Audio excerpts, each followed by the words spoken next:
Midday Live coming to you from our studio here at Adisa Way in Accra.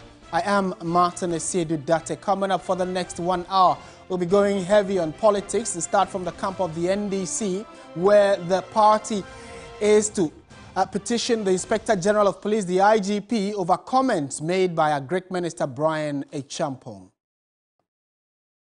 And later in the bulletin, Western Regional Police Command to meet the family members of 25-year-old man who died under mysterious circumstances in police custody. And on the international front, Kenya's ruling coalition names individuals to represent the government in negotiations with the opposition.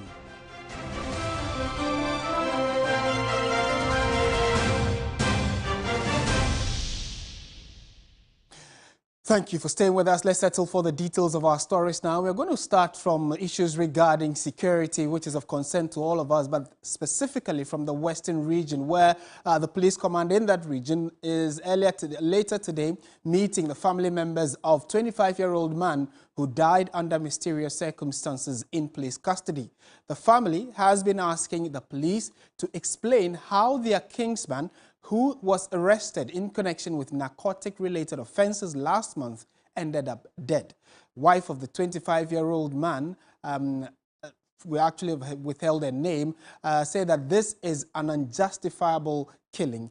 It has been more than a month since Emmanuel's family reported he went missing at Ntankofo in the Western region. According to sources, it coincided with the police's raid on the community, after which some youth were arrested over alleged narcotic offenses. And we're told that right after the arrest, a few investigations took place. Then the family was told the man had died in their custody. And this is not the first time such a report has come to the fore, because we would remember that earlier the year, a man was also arrested right in his family home. A few days later, the family was told that he engaged the police in a shootout that led to his death. And we'll take you through some of the key moments in time when similar reports have come to the public. So in March, for instance, 2022, last year, 2 police officers were arrested in connection with the bullion van robbery in the country. And, it led to some shootout as well. They were found caught up within that. Albert Donko was also killed in Nkuranza in what the police say was a shootout after he had been arrested from the home of, with his family. And on July, later last year, I should say, we were told that 7 residents of Asawasi were also shot by the police, and they were told that they were robbers, something the family has vehemently denied. So what exactly has been going on in this front when it has to do with police-civilian relation? Let's go to Zoom now and speak to security consultant Adam Bona, Dr. Adam Bona, who's joined us via Zoom. Doc, a very good afternoon to you. Thank you for joining us. Thank you, and good afternoon to yourself and your viewers.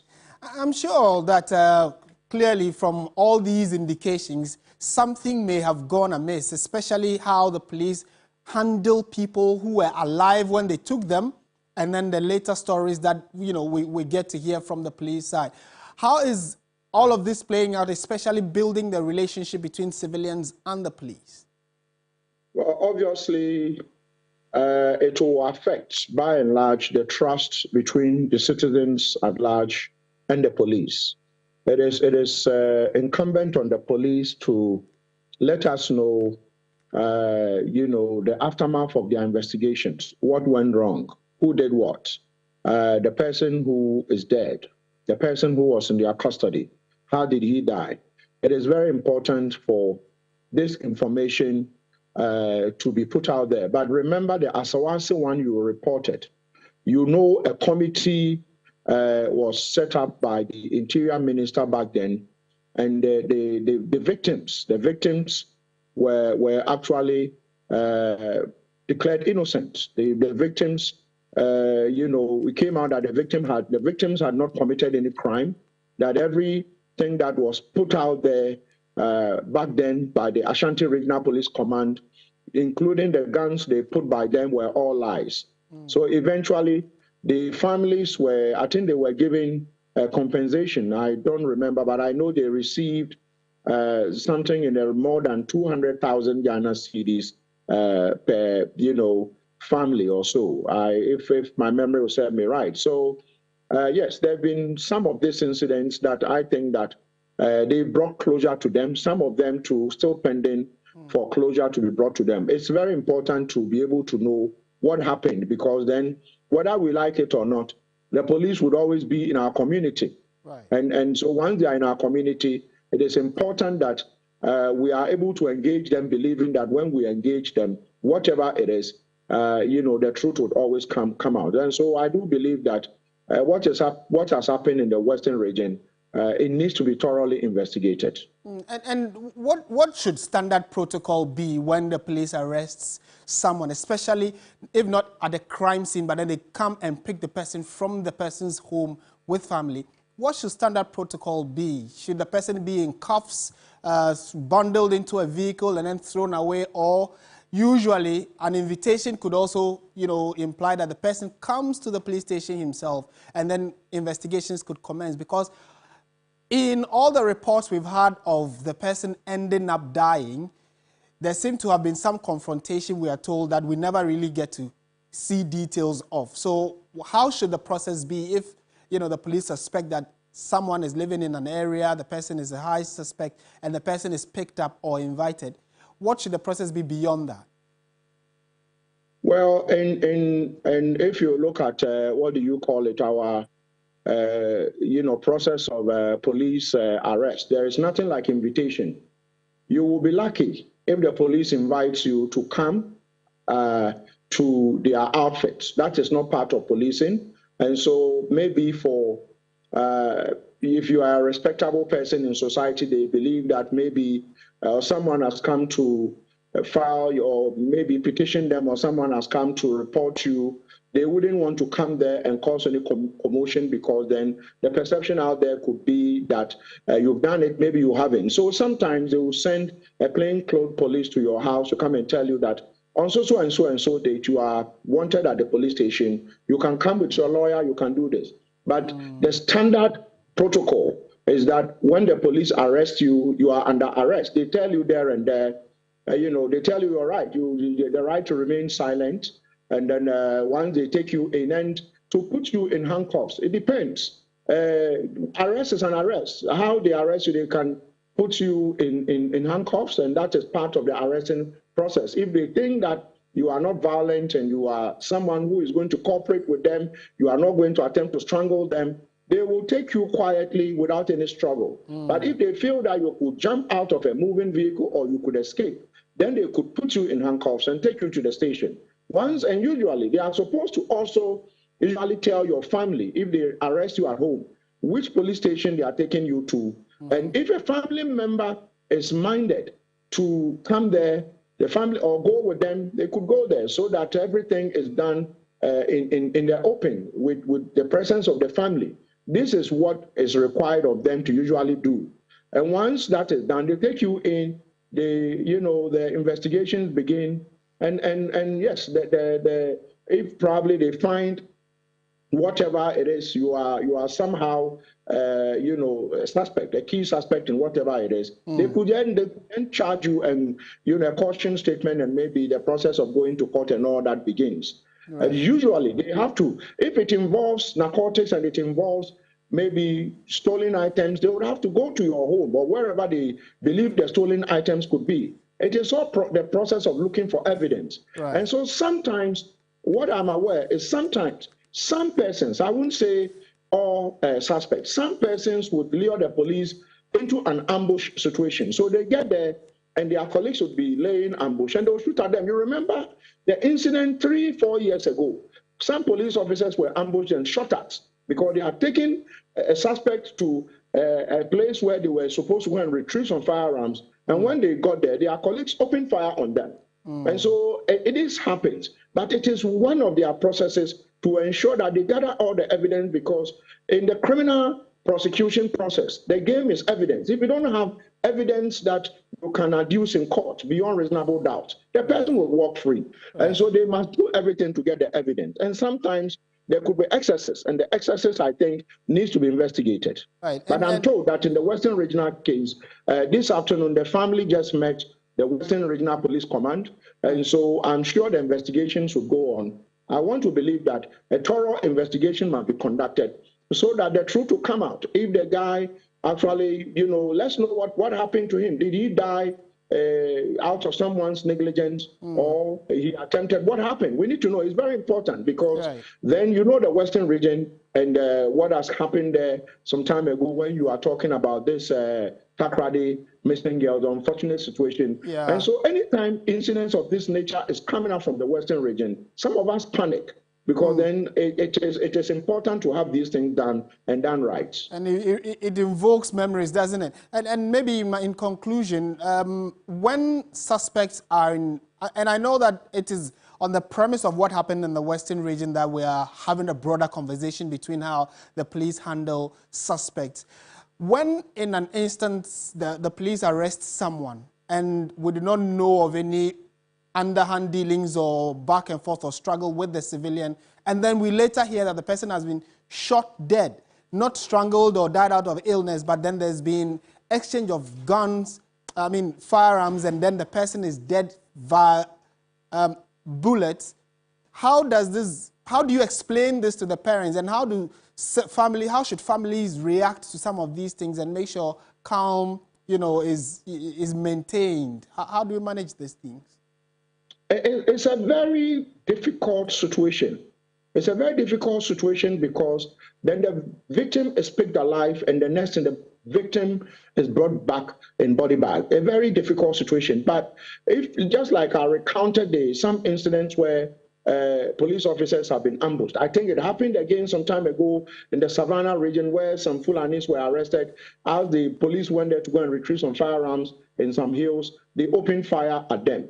Sometimes these things do happen. But just like I said, when the police does their investigations, I think it is important for us, the general public, the family, to probably be part to know what happened. And I believe that in this Western regional case in particular, it is important, especially in order not to invoke any memory of the Takoradi missing girl, the families should be involved in every process of the investigations. It's very important so that we won't have people massing up and trying to demonstrate, and that wouldn't do well for all of us, as a country. If the police if people begin to have a certain mistrust that, well, once you go into their custody, something could happen to you. So I think that the Western Regional Command, I'm told, are doing what is right. I think they should continue so that the family would be confident that at the end of the day, the person is dead, but let's know what happened. It's important.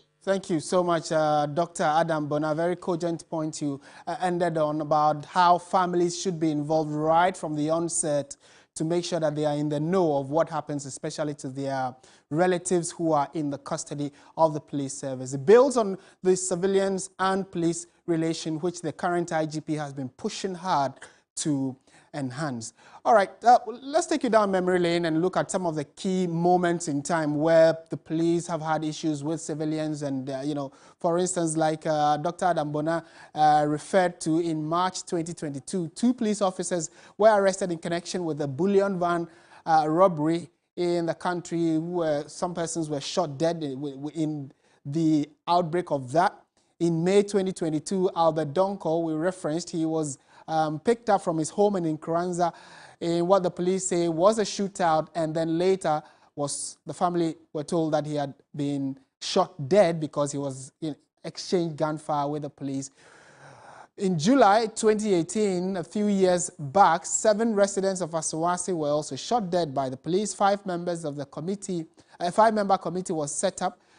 Some compensations were paid to the families, and from all indications, these moments do not seem to have augured well for the persons who've been arrested and then also the police themselves. So maybe it's time the IGP or the top hierarchy of the police dig deeper into some of these circumstances and make sure we have a very peaceful, good relation with the Ghana Police Service and the civilians going forward. You're still watching Midday Live on TV3.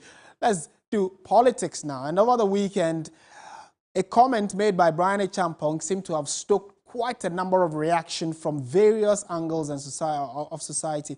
Let's start from this particular specific area of the NDC Women's Wing of the National Democratic Congress, who have described comments by the Minister of Agriculture, Brian Acheampong, last Saturday as an attack on democracy. The National Women's Organizer of the NDC, Dr. Hannah Louisa Bissiu, at a press briefing called for the arrest of Brian Acheampong over his comments.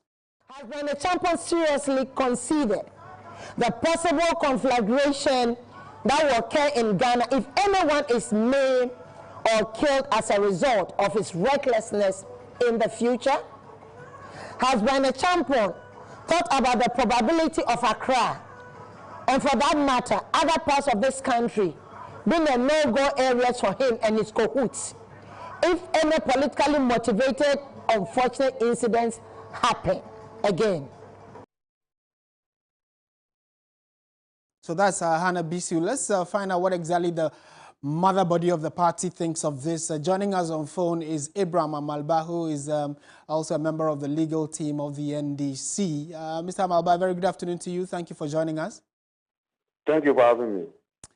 We know that various individuals in the party have reacted. The party itself has also, we're told, released a statement regarding that. So beyond these statements, what exactly is the party's next line of action? We're told you are petitioning the IGP, is that it?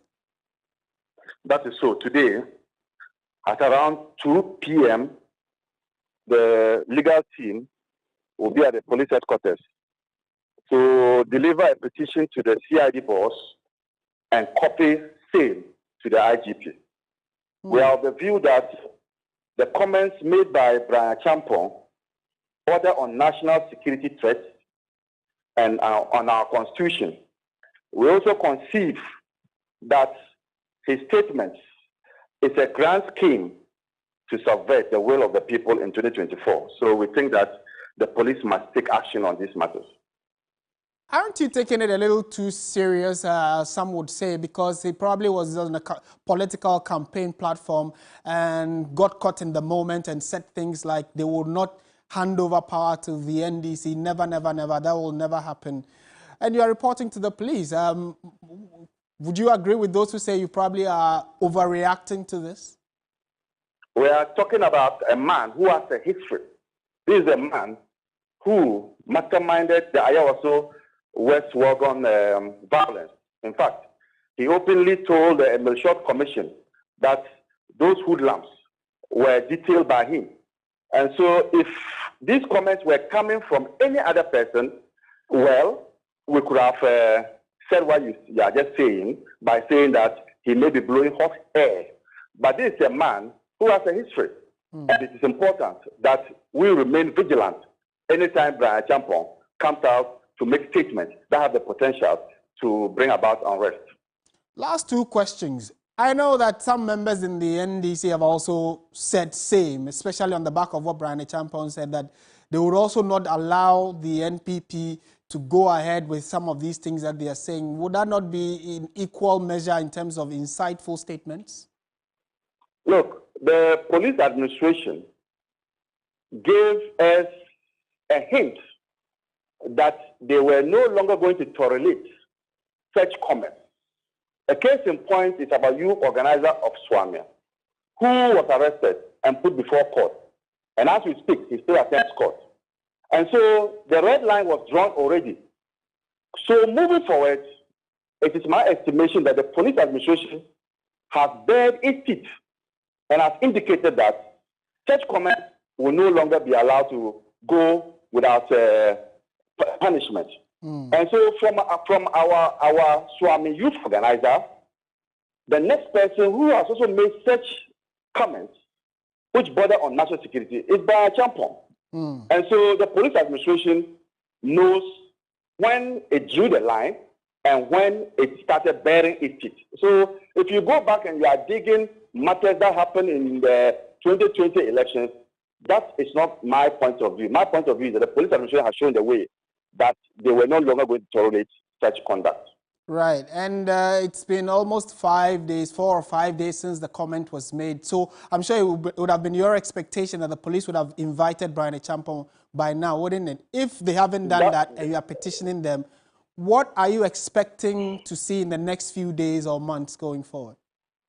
Well, the police can come out with an excuse, which could also be a reason that there isn't a complainant. And so all these talks and calls about the arrest of Brian Acheampong could have been as a result of the failure of the police to do so, could have been as a result of no known complainant being seen petitioning the police. And so I think that if you have an identifiable person going to lodge that complaint, then the police will now act. And so I think that a petition of this nature would let the police act. Okay. Thank you very much. Abraham Amaliba, Director of Legal Affairs of the National Democratic Congress. Thank you for sharing your thoughts with us. This is still Midday Live on TV3. We are staying in the camp of the NDC, this time around specifically to the campaign trail of former President John Dramani Mahama, who is a flag bearer hopeful as well of the NDC, and he says the party will not promise what it cannot deliver. Speaking to delegates at the commencement of his Eastern Regional Campaign Tour, John Dramani Mahama says he will use his experience to turn around and transform the country. One village, one dam, one district, one factory. Maka is not about experiment. Maybe I'm gonna say Dri. It's not about experiment. It's about experience. And by God's grace, we have the experience. We didn't buy it in a store. We didn't learn it in school. It is God who gave us the opportunity to gather that experience. Now, baby, I'm a kubia. I have for catch them. Now, near bia say, Mobile ama yedin kunimu abatonumu. Yebeya mamo. Nyame ne sihene. Na sem nyame ya ne hihia nipa bia ntimi sesa no. Ezu. Enti ensema ebin mo kanedie. Mamu fa mo adwe ntoso. Efise nyame hihie. Na mimi ogidi me kwa sorry na mi ogidi me so me buko to dwe na me bompaya nyame kasa kire me kakra na nyame se NDC yemre aso na tumi no de ahye nsa na mame nyame ya ne hihia tobe bia ntimi nsesa no enti yende enguso bompaye na yenji Ghana fo ejidi yenji Ghana fo di se nyame ahye no ebebam enti yenye ejumaden every say enkugo beba efri ejumaden a yebeye wo constituencies mu na nhihye ayaye no yebeba round ye primaries na yebe start training of party agents na ye party agents na mo amuya executives no ye train na mo so mbetre mu bi ye train party agents nkwan njamo if you say you will supervise the party agents enti ne ye kire omo no e wo se wo so wu bi enti ebe train party executives no ye de mo beka party agents a ye train no na mo so mahu adwuma yesuma omo akoye wo ho se na be ya omo ye sa adwuma na mbehu se ne kwan so a me pese ebedre anajofa 7th December by 12 midnight 1 a.m. na ye nim se ye din kunim ye nya ye results now. All right, so that's former President John Dramani Mahama speaking to delegates in the Eastern region, and the Eastern region is a place of interest because it was at that same region that Brian Acheampong spoke. So probably there is the expectation that the former president will react or at least say something regarding the comments of Brian Acheampong. But let's find out what else the former president has been saying. Joining us in studio is Komla Kluche, is with our political desk and also our parliamentary correspondent. Komla, good afternoon. Thank you for joining us. Of all the things the former president has been saying, have we heard him, either subtly or mainly talk about or react to what Brian Acheampong said? Yes, of course. Subtly, John Mahama has been saying that, well, for them as an NDC, they are not going to go the route where, if we have to use the word advisedly. He talks about the fact that, okay, much focus should not be placed on what Brian has said, even though he didn't mention his name directly. He also said that for them, what they know is that they've been going around the country. People have been saying that, yes, I mean, it was during the NDC time that they had water, they had electricity, that they had roads, that they had the hospitals and all that. But he believes firmly that, yes, when he goes on his knees and then he prays, God speaks to him. And when God speaks to him, he tells him that it is time that the NDC comes back to power. And what has he been saying, you know, subtly with respect to what Brian has been saying? Now, John said that he is going to focus much more on his experience, just like you have said, to turn the country around and also to transform the country. On the issue specifically with Brian, let me lay the foundation that even before John Mahama spoke, the chairman of the Eastern, the NDC chairman for the Eastern region, Mark Oliver Kevo, had spoken directly on what Brian Acheampong has said. And he used virtually the same language that the minister had used. And he was even saying that, yes, of course, they would also use whatever means to be able to retrieve power from the NPP. But John Mahama's own was just a subtle one where it said, okay, the much focus should not be placed on what Brian said, even though he didn't mention his name, but he said on what some people are saying, but that theirs is that they should continue to do the hard work. He believes that God is listening to the prayers that he offers, and that it's about time that the NDC comes back to power. That's what God has been saying to him,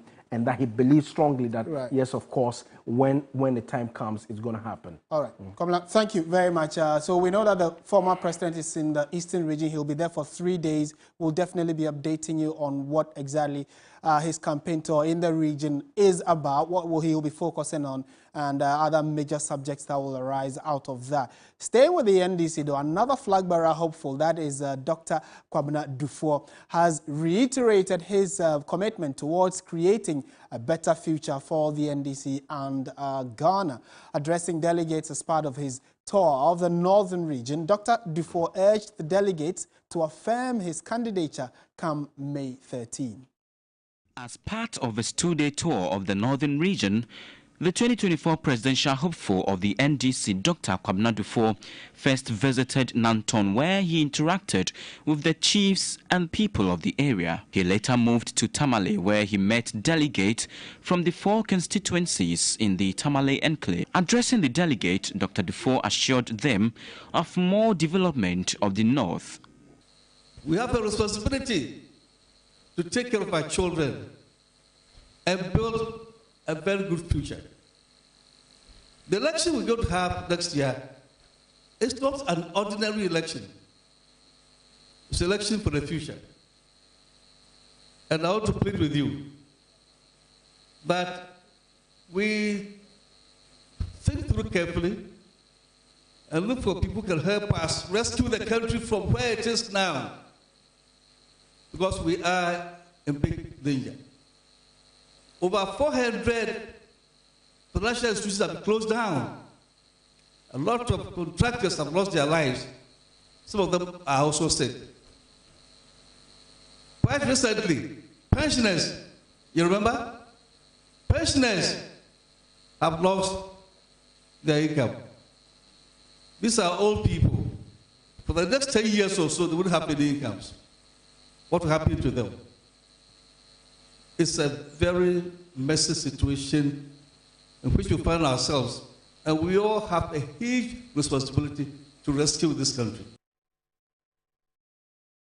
All right, let's shift away from politics now to issues about the Ghanaian economy, because Ghana's bilateral creditors are set to clear the way for the $3 billion IMF bailout. This breakthrough could raise hopes of faster workout in the restructuring of other countries' debt in the future as well. My colleague Noble Crosby Annan has more on the country's IMF journey in this report.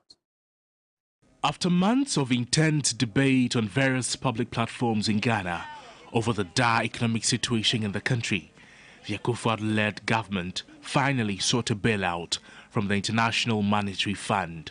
On the 1st of July 2022, the government of Ghana formally wrote to the Bretton Woods Institution concerning its decision to engage the latter for a possible financial bailout to restore macroeconomic stability and safeguard debt sustainability for the country. Following the July 1st formal application of the government of Ghana to the IMF confirmed the receipt of Ghana's application for support. Then came a team from the Bretton Woods Institution to Ghana on the 6th of July to commence negotiations on July 7. After successful negotiations and reciprocated visits, the government in December 2022 reached a staff-level agreement with the fund as part of processes leading to a bailout.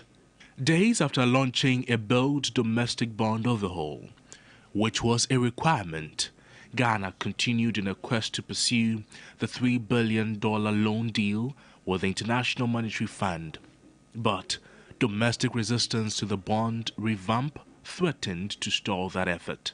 The to-do list for Ghana's embattled government was long, pushing through a domestic debt exchange without hurting its financial system, negotiating restructuring of $13 billion in international bonds, and executing spending cuts and tax rises. Overseas, investors have welcomed Build the Local Debt Exchange, which aims to swap bonds for longer maturities, cut interest rates and pause interest payments until 2024, and the IMF deal, which still requires board approval to help address Ghana's worst economic crisis in history. The Labour Front was agitated for weeks, nearly months, but government eventually found a way and tempers were calm. As part of efforts for Ghana to increase its tax net, to put it in a better position to obtain the loan from the IMF, government proposed 3 taxes. After the back and forth in Parliament, the House approved the bills. The only stumbling block to Ghana seeing the end of the IMF requirement tunnel then became China. Ghana needed a debt relief from China. Experts predicted tough negotiating processes because of China's posture. But the desire for China to deepen its relationship with Africa and Ghana in the face of a new scramble for Africa by the West, plus the call by the IMF for Ghana to speed up debt relief processes for debt-stricken countries like Ghana, caused China to soften their stand. This was corroborated by Ghana's Finance Minister Kenny Ofori-Atta upon his return from China. As Ghana hopes to take a big step towards restructuring its $58 billion worth of debt this week, with its bilateral creditors meeting on Tuesday to discuss whether to approve enough relief to unlock a $3 billion bailout. The IMF board approval may just be a few steps away. All right, so let's interrogate this subject, in detail a bit. Dr. Patrick Asuming is an economist at the University of Ghana Business School, lecturer there as well. Doc, a very good afternoon to you. Thank you for joining us. Good afternoon, and good afternoon to viewers. Thanks for having me. Right. We may not clearly be out of the woods yet because we can still feel the economic crunch, but how significant is this news of, our external creditors being a bit more reasonable, in our journey towards getting that IMF bailout? I think it's significant. As you mentioned during the intro, there are domestic things that are within the control of the government of Ghana, and then there's the external part. And you see that for most of the domestic ones, no matter how unpopular that they've been, the government has managed to pass them through. So the main stumbling block is getting the significant assurances from our creditors. The bilateral creditors, I think, is a very important one. So if indeed, from what we are reading and learning, if indeed they have taken the stance to speed up the processes for Ghana, that's going to be very significant, because it looks like it's the last major remaining stumbling block between us and then sending the staff level agreement to the board. So then should it be our hope, we know right now that the IMF and the World Bank are currently meeting, should it be our hope that probably right at the end of that meeting, another major announcement would be made about how successful or otherwise we have been? I think the bilateral creditors are meeting today. So if they make significant progress and there's an agreement, then it gives us some hope that by the end of the spring meeting, something would have happened. So I think the first step is, the first one we should be looking out for is what happens after today's meeting among the Paris Club and the Paris Club countries and China. Right. So if at the end of that meeting, something positive come out of that, then you know that we've essentially ticked all the boxes. And then you might end up getting the deal approved by the end of this month. Doc, thank you so much for your time and thoughts as always. Dr. Patrick Asum, an economist, and he also lectures at the University of Ghana Business School. You're still watching Midday Live on TV3. So we're going straight to the Ashanti region again because 6 suspects involved in assault of a police officer are expected to appear before the Setre East District Court today. Sergeant Sylvester Barnier was seen in a viral video being pounced by 6 people on the main Ifijiasi-Kumawu Road in the Ashanti region. 7 out of the 6 suspects are currently in police custody and they are appearing in court on the Thursday. William Evans Inkum, Ashanti regional correspondent, following this particular case, has joined us via Zoom for a quick update. Evans, good afternoon. Thank you for joining us. Have you been to court? Are they there? What has gone on so far? Kindly unmute for me, please.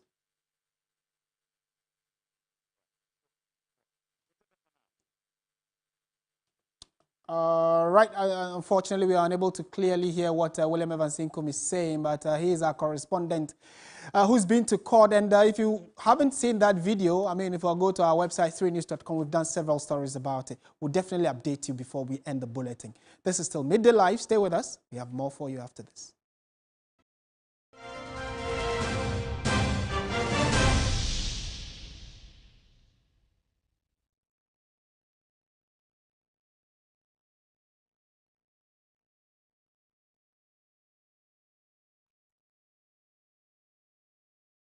Ladies and gentlemen, we're going to demonstrate to you the superior properties of Flamingo paint as compared to other paint brands on the market. We take equal quantities of Flamingo paint and this ordinary paint. We then dilute them with water. And now, let the test begin. The gentleman on the left is going to apply the ordinary paint and the gentleman on my right will use the Flamingo superior paint. As you can clearly see, Flamingo has the obvious better hiding. Furthermore, Flamingo has painted a much larger area.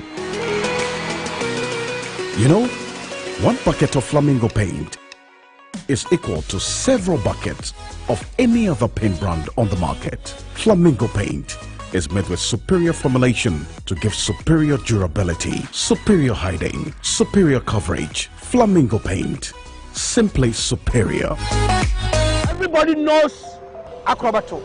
And if you know Acrobato, it means you know M-Punch Homeopathy Clinic. M-Punch Homeopathy Clinic is my pillar. Let's hear what others are saying about M-Punch Homeopathy Clinic. Who will be careful M-Punch one?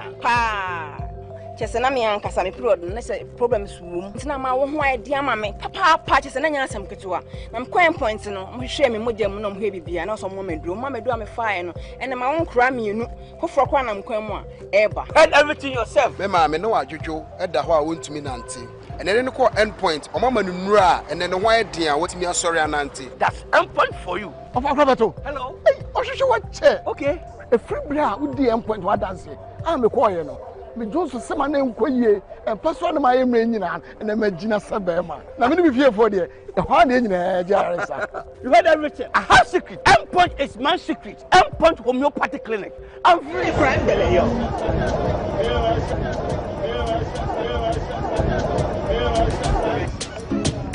Open your eyes. People fall and they rise. Make you no worry about the things you know we change, the things you know we do today, you go do them tomorrow. Wow, this girl's got talent. You too can change your world, and it's affordable with Airtel Tigo data bundles. Bring your dreams to life with the best data bundles only on Airtel Tigo. Dial *111# now.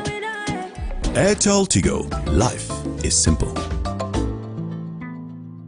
Who wins season 14 of Talented Kids? Is it MFC Dance Camp, Abigail, Rahman, Eloquence, Darkness Models, or Emily?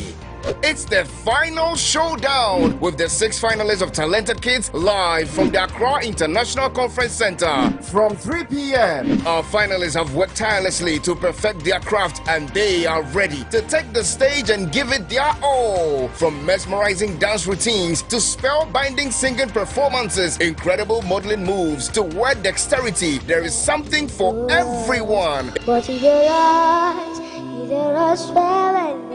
just a toi, oh, Bajata.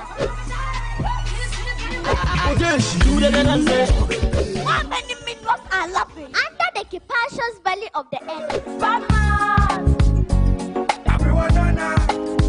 It's going to be a night of celebration of young talents and an opportunity to witness the stars of tomorrow shine bright today. Tickets are selling at a cool 30 Ghana cedis at the front desk of TV3. To vote for your favorite contestants, dial *713*13# or download the TV3 reality app to vote. Talented Kids, free to play. Powered by Indomie. Sponsored by Pepsodent Cavity Fighter, Cowbell, Heaven Black Mosquito Coil and Insecticide Spray, Enapa Mackerel, Kiki Juice Drink, Flora Tissues, Top Choco, Coco Plus, Deluxy Acrylic.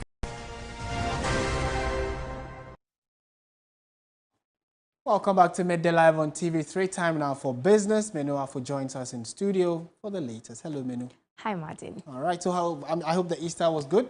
Of course, clearly. Yeah. Oh, I like you, of course. All right, so let's do business. Okay, thank you so much. Welcome again to the business segment. You're still watching Midday Live, and I'm Minu Afo. Top of our bulletin today, government recorded a marginal oversubscription of 6% on treasury bills, raking in over 1.8 billion cedis. That's according to the latest auction results by the Bank of Ghana. It, however, accepted 1.85 billion cedis, more than the targeted amount of 1.76 billion. A chunk of the bids came from the 91-day treasury bills. The government accepted all the bids from the 91-day and 182-day T-bills. However, it accepted 140 million cedis out of the 167 million tendered for the one-year bill.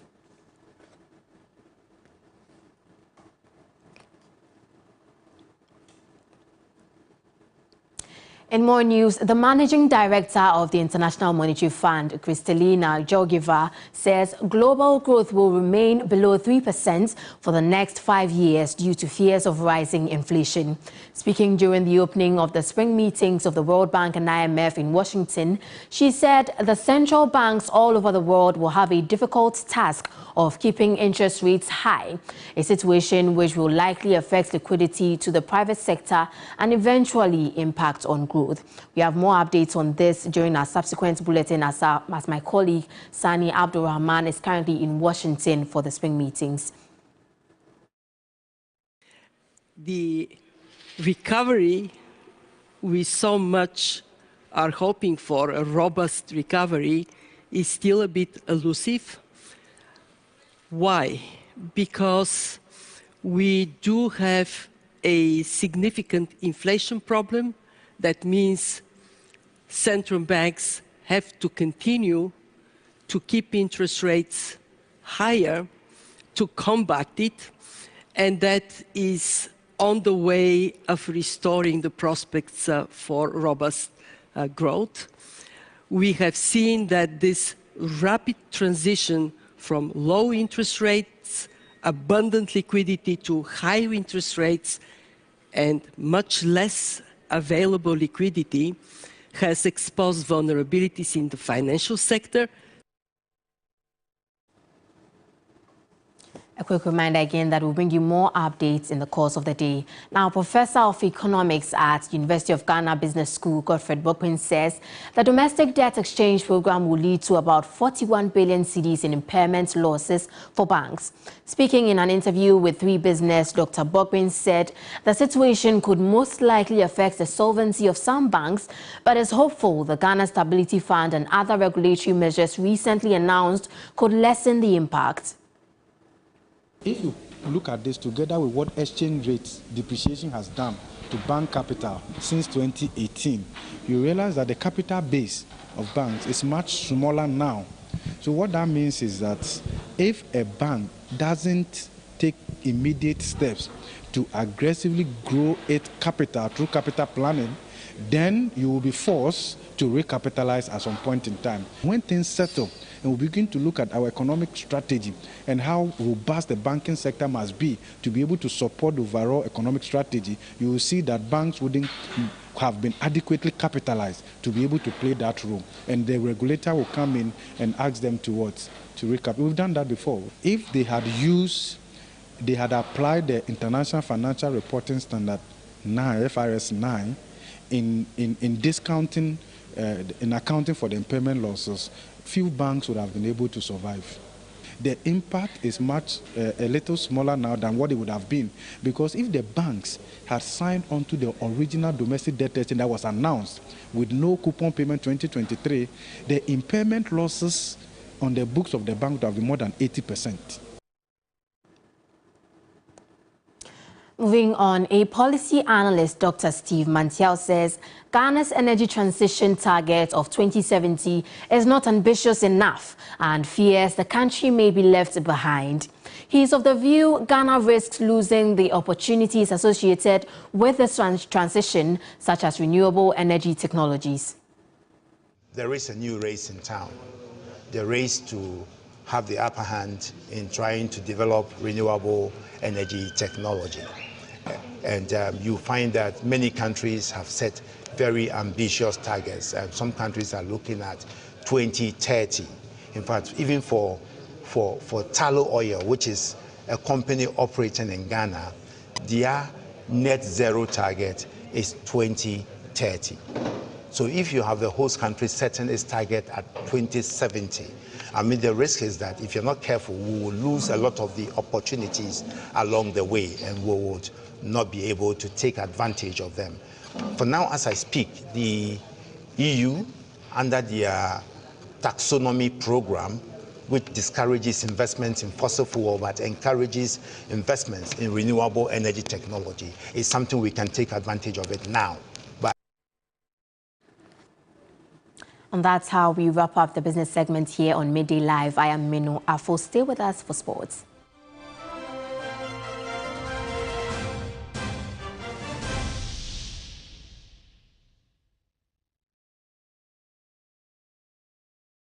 Who wins season 14 of Talented Kids? Is it MFC Dance Camp, Abigail, Rahman, Eloquence, Darkness Models, or Emily?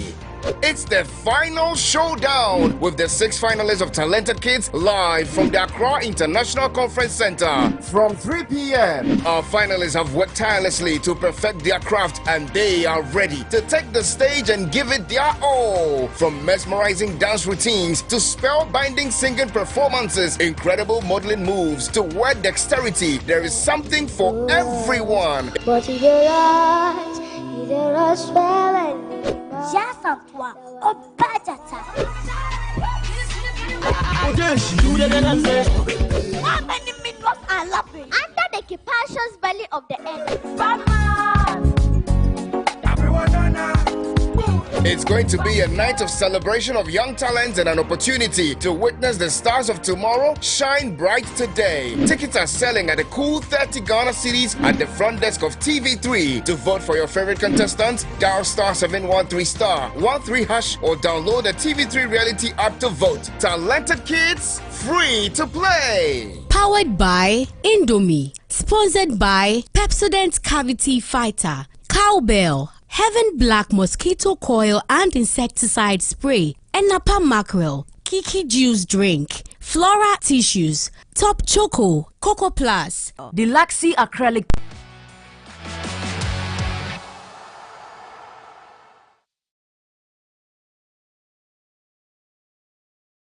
Welcome back to Midday Live on TV3 time now for sports, and looks like something has been happening in the camp of the Black Queens, is it? Yeah. All right, so give us details, Eureko. Well, thank you very much, Martin. So the Black Queens of Ghana will face Senegal later this afternoon in a friendly match encounter. These two sides faced off in the first of two friendlies the other day, with Ghana hammering Senegal by 3-0.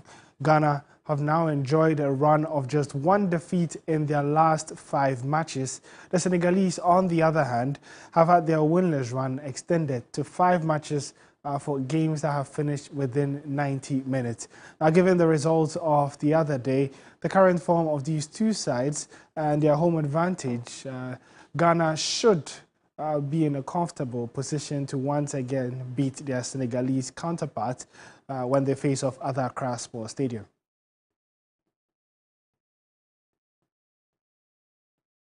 And so let's talk about the UEFA Champions League because it kicks off today in terms of the quarterfinals, and there are some really big games to look forward to. The headline is Pep Guardiola's Man City welcome Thomas Tuchel's Bayern Munich at 7 p.m.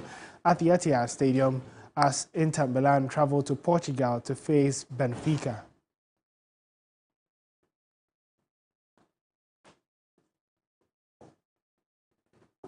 And so we'll be talking about the UEFA Champions League, and there are some big games to really look forward to, and so you do want to keep an eye on it. But Manchester City manager Pep Guardiola has confessed that he is desperate to win the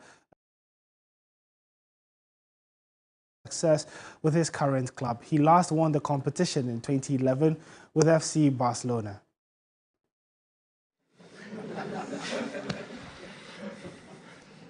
The failure when I won this competition, yeah, definitely.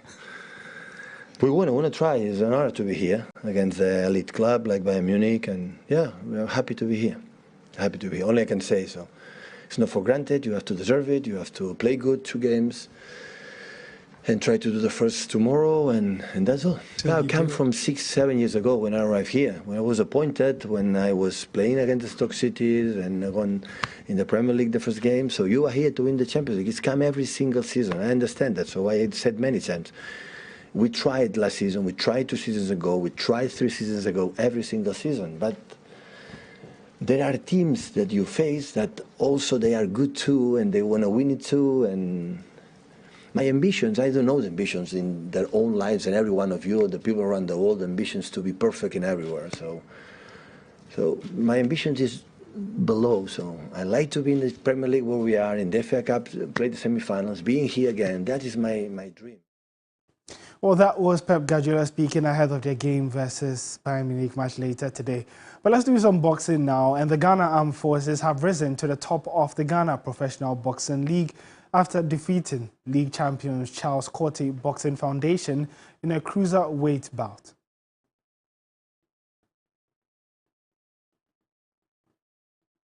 One of the night's main events was Lance Corporal John Yika of the Ghana Armed Forces against Erasmus Unu, a substitute for the Charles Cote Boxing Foundation. The two boxers entered the ring for the first time as professionals, but they quickly got to work, exchanging punches and jabs to the delight of the audience. Lance Corporal Yika's artistic skill kept the spectators on their feet round after round, with each round concluding in a clear lead for the army officer. Lance Corporal John Yinka won the match by scores of 59-55, 58-54. And so that's how we wrap up the sports segment here on Midday Live. My name is Eureko Ampofo. Up next on the bulletin is entertainment.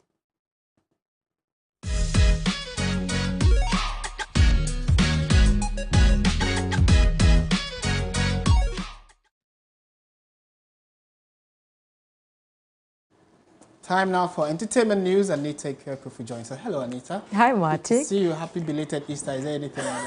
Belated happy Easter, I guess. Okay. All right, give us entertainment. All right, my name is Anita Ikia Ekufu. In entertainment this afternoon, Ghanaian music duo Dope Nation's 2022 hit song Boza was nominated for the VGMA Best Afropop Song category, but the group say their song was put in the wrong category. They described the song as house music fused with Afrobeats and Amapiano. Dope Nation wants the VGMA board to do a proper research before assigning songs to categories.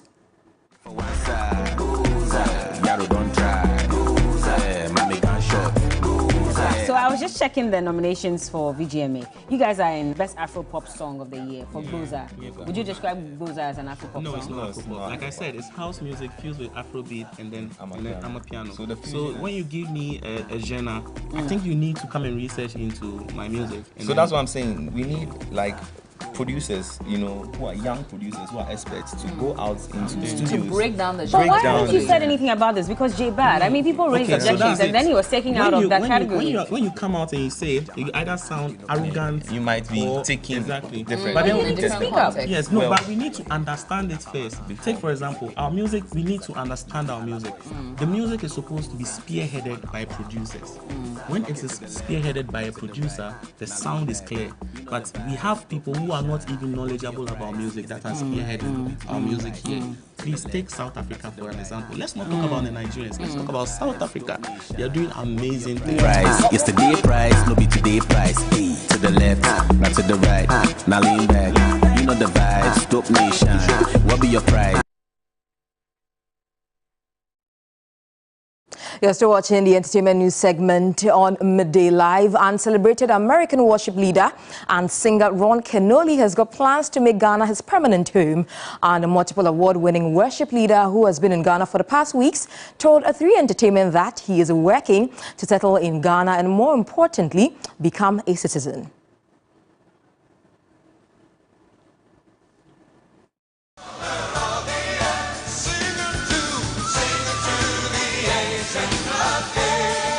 To me being here. My purpose for being here is to become a resident of Ghana and eventually become a citizen of Ghana.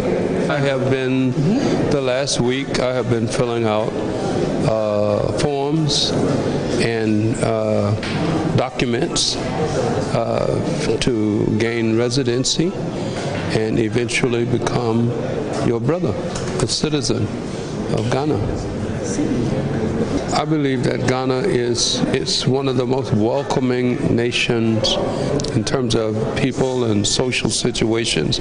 It is the most welcoming towards those folks who have experienced the diaspora. And my ancestors came from this part of Africa to go to America, and so now we are returning.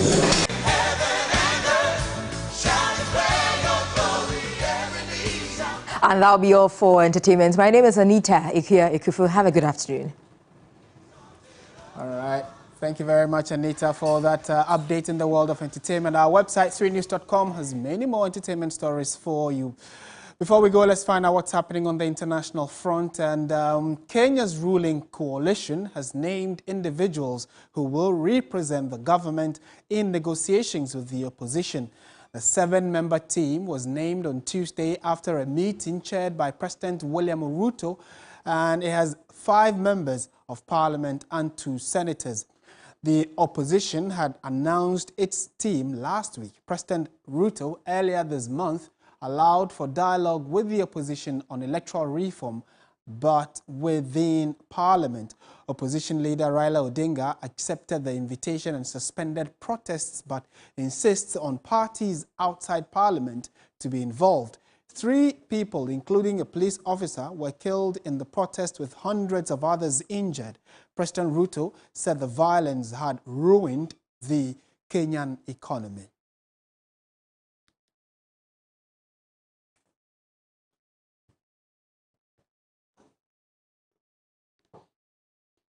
And that's how we bring the bulletin to an end. Thank you very much for watching. If you go to our website, 3news.com, you'll find all the stories we brought to you and several others. My name is Martin Lesiedu Date. Have a good afternoon, and as always, stay positive. Bye for now.